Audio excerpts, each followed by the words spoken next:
সকাল সকাল উঠে পড়েছি। সকালে টিফিন হচ্ছে ঝাল সুজি, উপমা, এখানে বাদাম ভেজেছি, আর হচ্ছে সুজিটাকে রোস্ট করে রেখেছি, আর এখানে আছে টমেটো কুচি আর ক্যাপসিকাম কুচি, আলু আর কারি পাতা দিয়েছি, আর সরষে ফোড়ন, এটা দিয়ে ভালো করে রোস্ট করছি। আর ছেলে বলেছে ও উপমা খাবে না, এর জন্য ওর জন্য হচ্ছে ডিম টোস্ট হবে। আজকে প্রথমবার ছেলে যাচ্ছে ওর নতুন স্কুলে।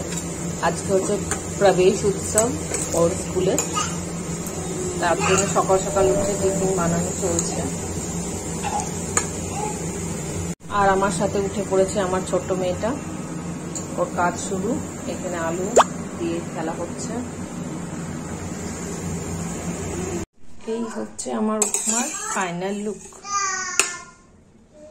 এই যে সুন্দর ঝরঝরে উপমা।